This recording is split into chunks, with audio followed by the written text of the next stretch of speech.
We are live. It has been a while. I'm Andrew Schaefer, and it's been a few days since I did any Cloud Native After Dark, and I got a thing where I thought maybe I should do this during the day, and so I'm starting to talk to people during the day. So this is going to be Cloud Native in the light instead of After Dark.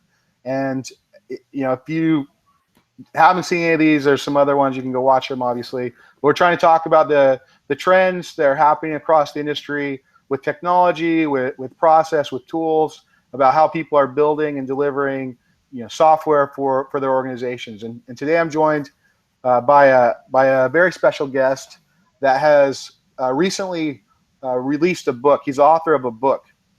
So I'll let him introduce himself, and he can tell you a little bit about himself, and then we're going to talk about this book, Continuous Architecture. So with that, the other thing, I'm not going to butcher his name too badly. He just explained to me the notion of the French U and the French R, but I'm not going to tell you his last name. He can tell you. So Pierre, just introduce yourself, and then we'll talk a bit about the ideas that you've captured in the work that you're doing. Thank you, Andrew. Thank you for the introduction. So this is new for me, and my name is Pierre Pureur, and the Pureur is very hard to pronounce for an American speaker. My wife, who is American, cannot say it, so I'm used to it. So I'm a chief architect at Travelers, and the reason why we're talking today, and this is a totally new experience for me. The reason why we're talking today is, as Andrew mentioned, I just published a book on something that we call continuous architecture. And the theme of that book is really, in today's world, what we do as architects, especially enterprise architects, tend to be anachronistic. There is actually a joke, I don't know if you know it, Andrew, but people ask what's the difference between a terrorist and an architect. And the answer, of course, is you can negotiate with a terrorist. And that tells you what the way people see us. So the book is really about. I think that's a theme across the enterprise, right? I've heard the same joke with respect to security and other things that are kind of institutionalized to resist change inside the organization. Exactly. So, but especially if you look back at what happened with Agile, when I was doing some research for the book, Agile really was started around 1995. So nobody can say that Agile is new anymore. The first book that came out, Ken Beck published his book on XP, 1995. That's a long time ago. That's 20 years ago, right? 21 years ago. And so what strikes me is architects have really not involved in the movement. For a period of time, they just ignore Agile. Okay, that was just something that was going to come and go. Well, it didn't go, it didn't pass. Okay? And what's happening now is, especially with what we call a cloud, which is that platform, which is more and more getting more and more important to us. Architects just don't know how to react. So the book is really about what do you do as an architect when you're faced with Agile, cloud, and DevOps, and all those great things. So before we dive into the book, and there's some principles and things that we're going to kind of cover that are in the book, but the definition of architect or architecture across the industry doesn't always seem like it's it's not used in the same thing. So often I find when people talk about architecture, it's worth kind of resetting the vocabulary and kind of defining the terms that we're going to use, right? So when you think about architecture, or when you think about architects in the framing that you're using in your own work and in this book, what does that word actually mean to you? So architect by itself is a very misleading word. That's actually a very great question, because it's a very misleading word. What people do usually, they try to put a qualifier in front of architect. They will describe themselves, I'm an application architect. I am an infrastructure architect. I am a security architect. Sometimes nowadays you hear actually I'm a cloud architect. What it really means is I'm someone who's going to take a long view. And it doesn't matter which domain you take that view on. It's really about, I'm going to take a long view. I'm going to try to do a little beyond what I'm doing day to day. And I'm going to try to see where this thing is leading me. So one of the hard comparisons in this is really try to compare what we do as architects to what I call real architects. Take a building architect or a naval architect. Okay, it's really a hard comparison because building architecture has centuries and centuries of knowledge. You know, people are not going to build a building without knowing exactly what they're doing. You have basically patterns were actually invented by building architects. You have patterns, you have standards. You don't build a building, just you don't design it. You really, it's all about really a lot of knowledge that you apply. Computer architecture is not that simple. We have about, at this point, 40 years, if you end to end, 40 years of knowledge, which is nothing. Okay. And now, if you talk about cloud architecture, and what do we have in cloud architecture? Maybe 5 to 10 years of knowledge, if we are being generous. So, which is really even less than nothing. So, how do you apply this to what you do day to day? That's really one of the issues. All right. Well, with that, why don't we just dive into the 6 principles, and it might be useful for, especially people who are coming from both sides of this, the enterprise architecture side, and from the more what I would consider kind of like the new cloud native side, for you to talk about how these 6 principles are a deviation or an evolution of the classical enterprise architecture to what you see as sort of this new paradigm that you're kind of advocating in your book. So if you want to, I think you had a slide, you could throw it up. It was from a presentation you were showing me earlier, but this walkthrough of the 6 principles, I think, is a nice place to start to kind of frame the rest of the conversation. Absolutely. Do you see the slide at all? Yeah, I see. I can see your screen now. So if you just share or put it in presenter mode, there you go. Yep, perfect. So the way we organized this book was really we tried very much to come up with one more methodology. I think the last thing the world needs right now is one more architecture methodology. There are plenty of that, and they are not really successful. That's the theme that you came up over and over in our conversation. Is this is not a methodology? No, it's really, think of it as really a set of tools organized around 6 principles, and the principles are fairly simple. As you can see on the screen, I mean, number one, we try to basically tell people that architects tend to work on a project basis. Again, Andrew, another definition of architecture is there are really 2 kinds of architects: those which are solution architects that really focus on the project, and the enterprise architects, which are supposed to architect at the enterprise level. Well, the challenge with that is solution architects tend to be very tactical, while enterprise architects tend to be very, very generic. And we go back to the joke of enterprise anything.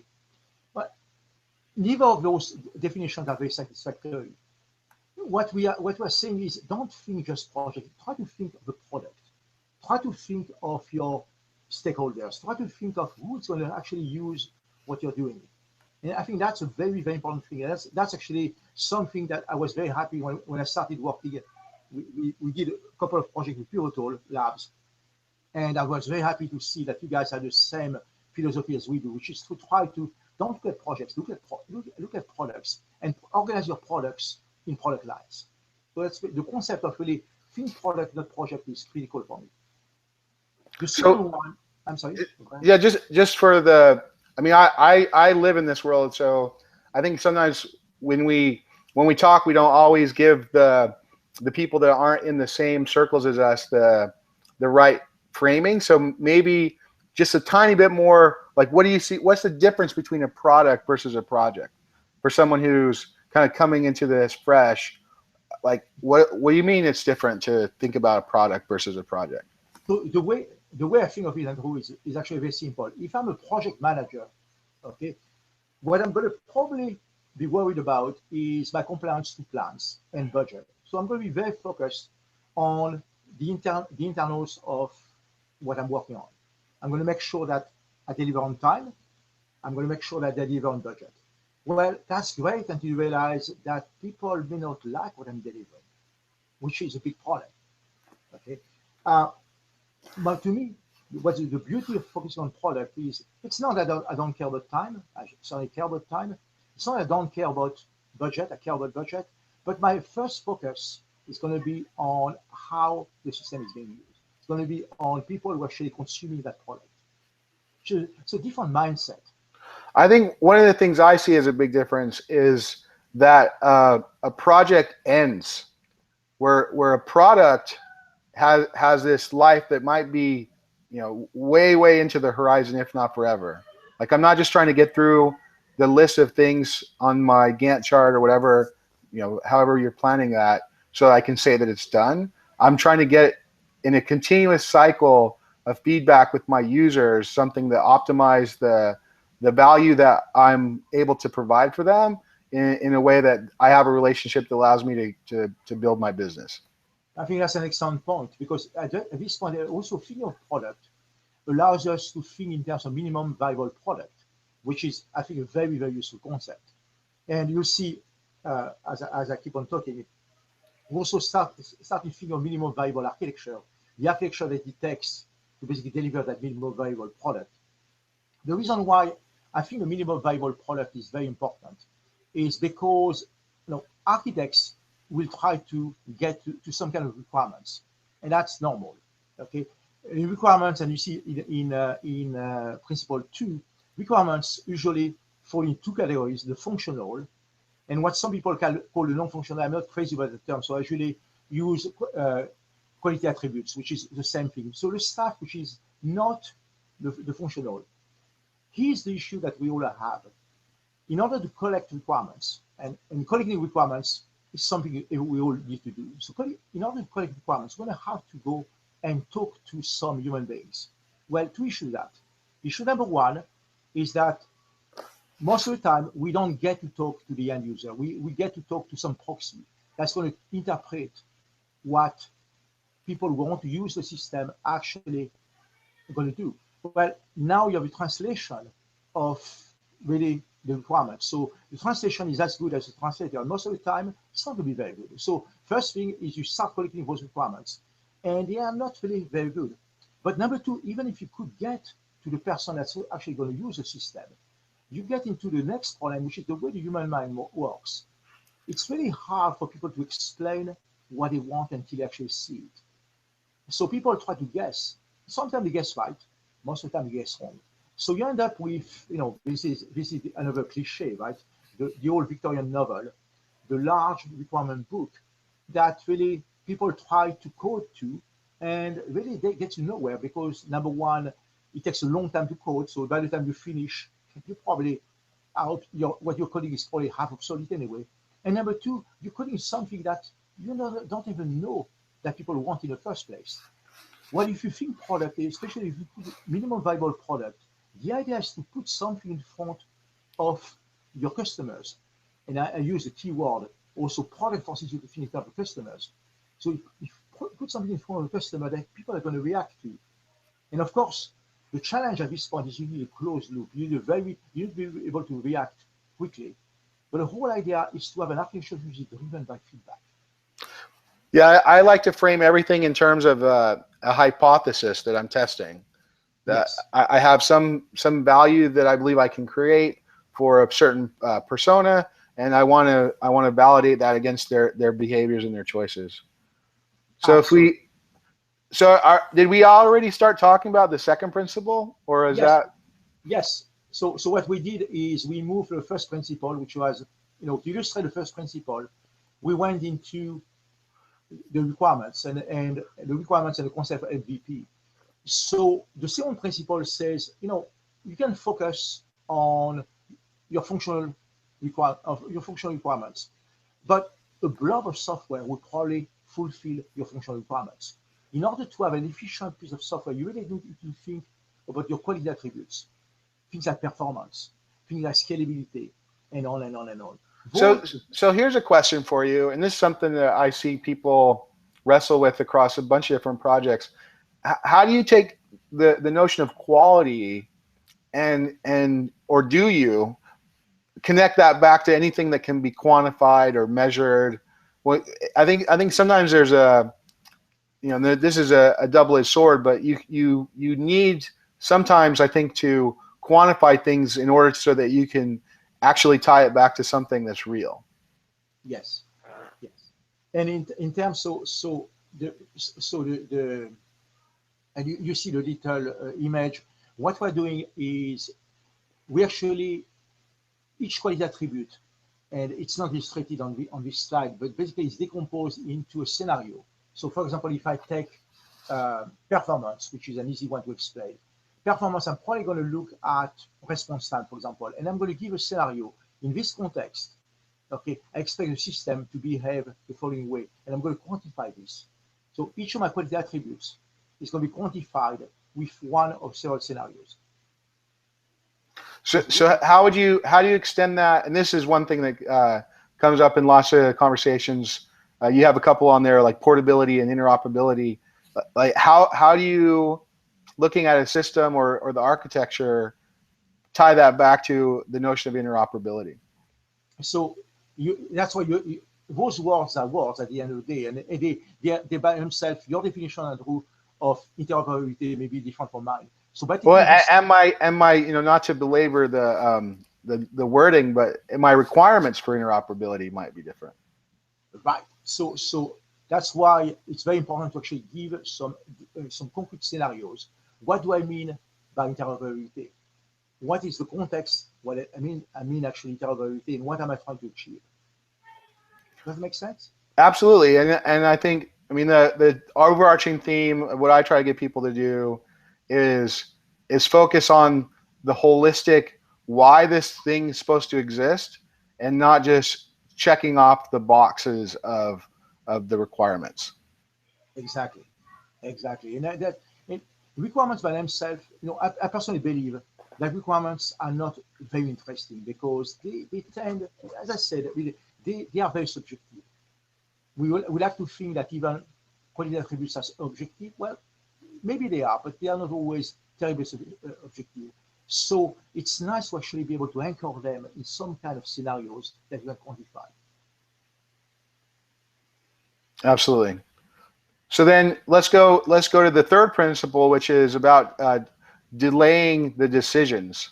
Absolutely. So the whole architects. So this is almost an occupational hazard of architecture. Architects love to make decisions. That's what architecture is very often about.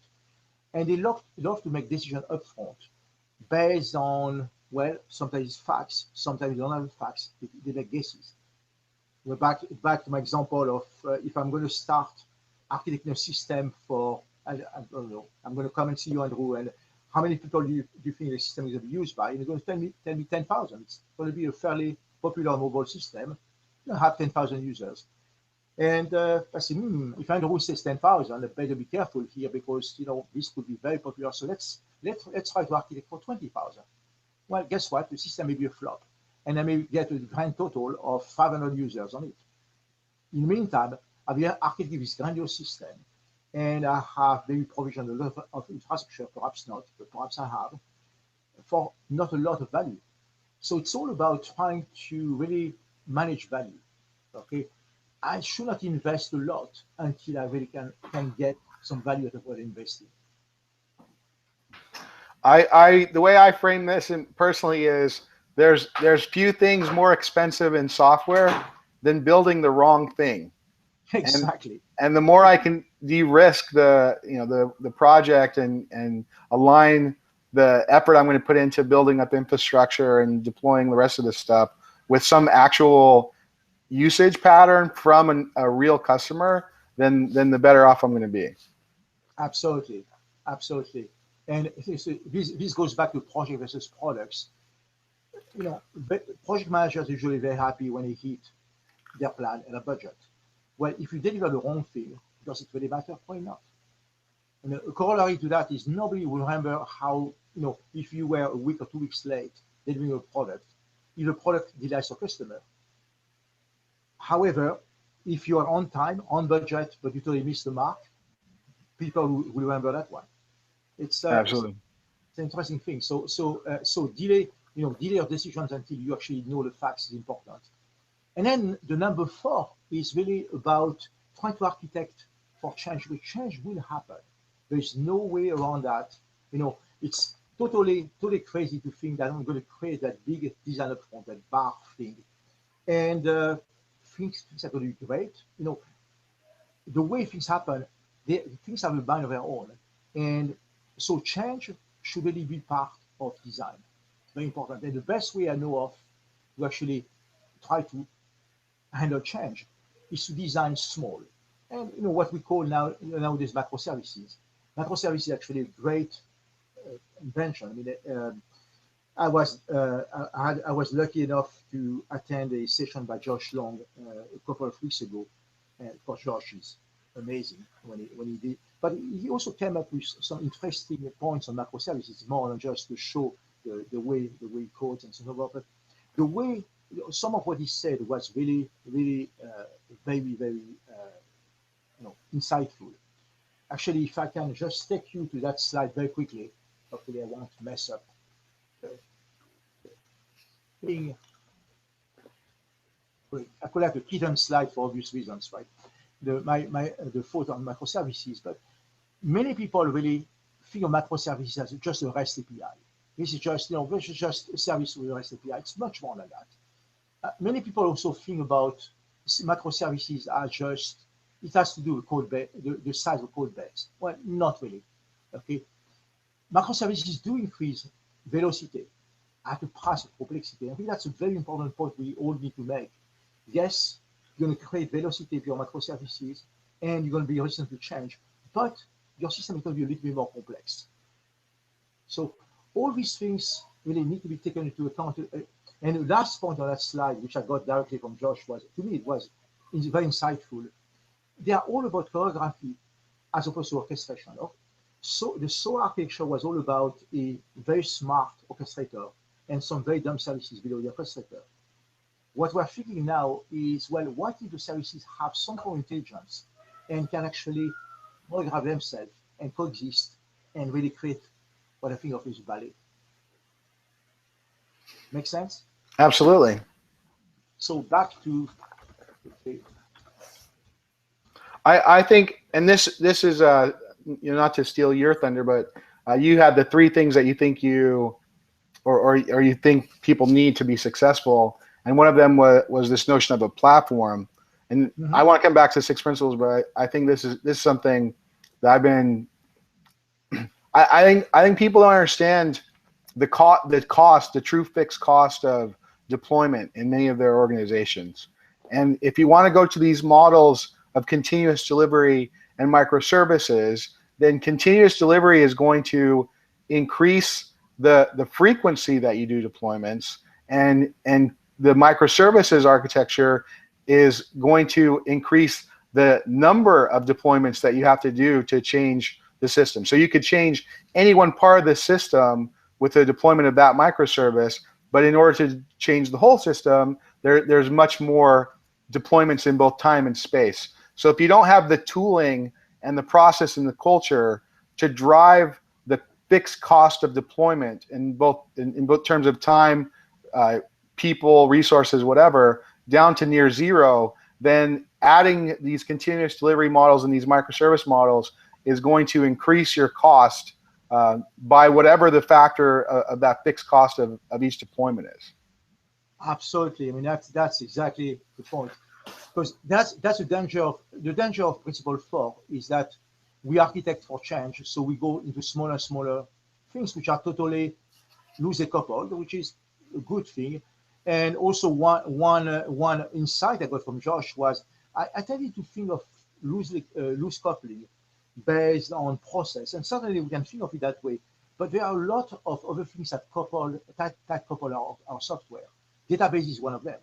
Okay, sharing a large database is probably not a good idea, and we are thinking more and more about, well, no, the data should really be decentralized. The price we're paying, that's what principle 5 kicks into play. The price we're paying, as you say, exactly, Andrew, as you said, now you need mechanisms to actually deploy all these things. Now we have complexity. How do we handle the complexity? So we have to architect for build, which we do usually, but test and deploy as well. How do we test all these myriad of microservices, and how do you deploy them? I think that's a key question. I mean, to me, and I borrow from other people's ideas, but this is a quote from the guys that designed Erlang, which is if you don't experiment before you put something into production, then production is always an experiment. And to me, that that cycle, that architectural cycle, is all about doing whatever experiments you need. And that, in some ways, that's what I like. That's the way I think about testing. Is I'm validating the hypothesis that this code works before it ever gets to the production system. Absolutely, absolutely. And then the last principle has really nothing to do with technology, which is interesting. Okay, it's about a law that that's not something new. The person who came up with this law, you heard of him, of course, Mel Conway. And Mel Conway came up with that law. I don't think he knew he was coming up with a law, but it was more a statement he made at a conference. And there are a couple of ways that this principle basically works. This becomes principle, Conway's principle. And basically, the simple way of thinking of it is the organization of your teams, the organization of the company you work with, will eventually drive the design of the systems. And I was thinking about that one day, and I was thinking of travelers, right? And travelers, we have a lot of command and control designs, and it kind of dawned on me that basically that's a reflection of our organization. We are a very command and control organization. So if you really want a totally distributed system, you're probably going to have to organize yourself as distributed teams, which is easier to say than done. Because so far, everything I've been talking about was fairly simple. Now we're talking about changing culture, which is probably the hardest thing that we can try to do. The social engineering is always harder than the technology. Absolutely. I've used Conway's law in presentations for years, and the original formulation or statement he made is that organizations will build systems that mirror the communication structure of the organization. And so I think this is a general trend that people are realizing, and more and more people are making explicit, is that you can actually get better systems if you more explicitly design the communication patterns of the humans involved. Yes, absolutely. Absolutely. One great way to drive system design is to, as you said, to basically design communication patterns. It's absolutely incredible. The same way as one thing that I didn't believe it actually until I was exposed to it. One of the surest way to slow a project down is negativity. All it takes is one negative person on the team, and you see your productivity just crash to the floor. It's fantastic. It's amazing how the way we organize, the way we work, eventually drives what we produce. Absolutely. So I have a lot of questions. How much time can you spend the rest of the? I can spend as much time as you want. That's no hurry. So one of the things I'm interested in seeing how you think about this, with your background, is when you look at the types of things that you need to change in an architecture, not all of those are created equal. And you kind of hinted at this, but at the top of this you have the application logic, which you can feasibly and people do deploy many times a day. And then as you go down the stack and you get to things that are more physical, you're not going to continuously deploy your storage arrays. You're not going to continuously deploy your core network and a bunch of these other things. And those are becoming a little bit more software defined, software enabled, but there's still what I consider this difference in the cadence or the time scales that you're going to be able to accomplish change at these different layers of the stack. And I just wondered, in your book or in your practice, how much have you kind of explicitly thought about those different cadences and timescales across both across and vertically in the stack? Actually, that's actually a great point, because if you think about the way people are trying to present, you get into bimodal IT or multi-speed IT and things like this. People really believe that you can have some system of engagement, your front-end systems, that presumably can change very quickly. And you can have your system of record, which, system of record are dangerous. People don't want to touch them too often. So you want to make sure that you don't really mess around with them too often. And some system of insight, which is your BI systems. It's a nice model, but unfortunately it doesn't work too well. The reason why it doesn't work too well is how can you guarantee that I'm going to change my systems of engagement without that change is not going to have a domino effect on my system of record. So let's say I'm going to be able to deploy very quickly on my system of engagement and say I can deploy several times a day, as you say. But in order for my deployment to be successful, I have to make a change to my financial system, for example. And the guys on the financial system are going to say, sorry, Pierre, okay, we have a regular deployment schedule, and the next time we deploy is 3 months from now. What do I do? So I think that the whole point of continuous deployment is to be pervasive throughout the whole enterprise. You can't just have one place where you can deploy continuously, and then everybody else, which is back. Well, so there's, I mean, some of it just has to do with physics, right? Like if you're dealing with physical systems, there's a time constraint on how fast you can put storage arrays into the data center and provision these things, and then from there you have on top of that the file system that has the database that has the thing, and so each one of those layers has different windows or cadences that make sense to change it.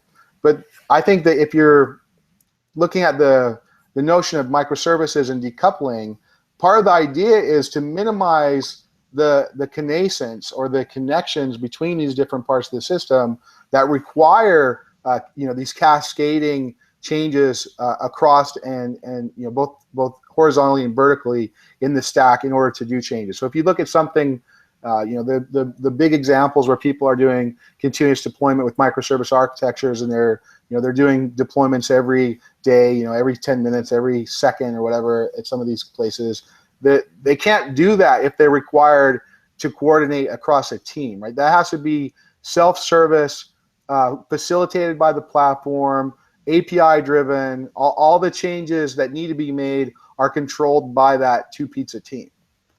Yes, the famous two-pizza team, which by the way, I still haven't found out whether the term was invented at Amazon or because I went to Amazon last year and they actually claimed they invented the term, and then I heard someone else saying it was a Facebook term, so I will probably never know. Which term? Two pizzas team. I believe the common lore is that is an Amazon thing. Okay. But, predates the Facebook, but it's commonly used as an analogy. Got it. But the interesting thing that I didn't quite realize initially, the two pizzas are supposed to feed the complete team. So it has to be not only the developers, because initially, I was thinking of developers only, and I say, well, you can actually get a fairly, hefty team of developers fed by two pizzas. So, that sounds like your microservices are not too small. But once you add the DBAs, the DevOps people, and so on and so forth, the ops people and so on and so forth, well, then you start getting a better feeling for the size of the team. Interesting. And what? Go ahead. I mean, there's lots of fascinating conversations to have here in the context of the team that you need to deliver, and you just sort of hinted on some of these personas, but you might have databases, you have systems, you have application developers in that two pizza team. What personas are you going to involve? And it seems that going back to my own career and my own experience, people are going away from the notion where all these teams are strict silos, and it also connects back to your principles that the product teams are coming together with elements of each of those. So they might in the org structure still have some hierarchy up through that practice with each of those responsibilities, but for the purpose of a product, they're considered a single team with all those different capabilities as part of a single team. Yes, and actually that brings us to another point which I'm starting now exploring, which is kind of the same way as we are more and more decentralizing, back to Conway's principle, right? The same way as we're decentralizing more and more the work, we are really working, and microservices is a great way to do that, because microservices lend themselves with small distributed teams, maybe the function of architecture should be decentralized as well. Instead of having the big central, chief architect at the top of their ivory tower, okay, maybe it's a function which is much more decentralized than we think. So then you get into the notion of like eventually consistent architecture, where the architecture might not even be the same across parts of the organization as they all are learning different things. Exactly, because another point we make in the book, which is not an obvious one, is when my co-writer Morat and myself start thinking about that book, and we say, well, continuous architecture is of course in along the dimension of time, obvious, right? So we understand, but there's another dimension to this, which is scale. We really need to be able to scale up and down the function of the architect, not the number of people, but the function itself. Absolutely. So the function to different people. The same way as more and more we see a continuum between the architect and the coder. You saw probably one of my tweets where say I will probably never hire anybody in my team anymore who can code, because and that's it was hard enough to find. Yeah, we had this discussion a little bit earlier where I made the comment that I would make them be on call as well. Mm-hmm. Yep, absolutely. Then they understand the point of basically producing robust software. That's the first time you get that call at 2 o'clock in the morning, then you're going to pay attention. Changes your behavior. Oh, absolutely. You want to write the test before you write the code. But I think that it's very important for architects to be closer and closer to code. It's interesting because at some point the pendulum has swung from the architects. Most architects started their careers as developers, designers, and it swung into those were the old days. I do not want to see code ever again. To now it's going back to you know what? You're gonna have to go back to code, because it's really very strange to actually start having an architecture discussion and not to end it up with a line of code or several lines of code. Or something that starts to prove the hypothesis, right? You have to, if you just leave everything in PowerPoints, then it never becomes real. Like you're kind of abdicating responsibility to other parties to make that real. Right. And one of the chapters in the book deals with what I call architecture validation, which is this used to be the domain of enterprise architects, and you come to see us and we have those questionnaires, and God forbid that we let you in if you don't pass all the questions. Well, it's not what it is anymore now. It's much more physical. An example I gave, which actually came from Deutsche Bank, was they have a giant Lego game, and they actually represent the architecture using Lego pieces. Interesting. Yeah. And the next level down is once you actually kind of visualize the architecture, you actually write pieces of it. And sometimes we have these debates between architects. The only way we can actually solve those debates is actually by writing that of code. Prove it with code. Yeah. Prove it with the code. I feel like we laid the foundation for a number of conversations that we should have that will each be another hour. Okay. Now, I think there's a lot of different directions to go with this, and as it connects to each of these responsibilities and the timelines, the cultural aspects, the technical aspects. We didn't even really get into the platform discussion or the architecture of the application framework yet. So I think I want to give you a chance to give kind of some parting words of wisdom.